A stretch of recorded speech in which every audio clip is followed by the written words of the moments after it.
So when installing stickwood, if you want to only do half of a wall, let's say, and you want a nice clean edge, metal trim would be a very good option for that. It'll give you a nice clean, sleek looking edge. We offer it in silver and black.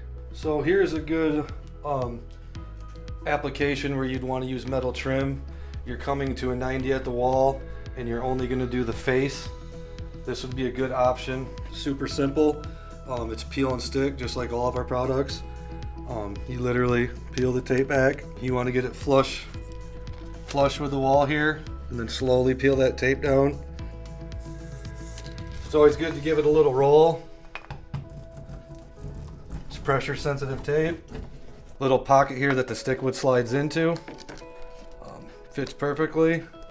Again, it's just a matter of peeling the backing off, getting your stickwood in there, and again, applying some pressure. Just like that.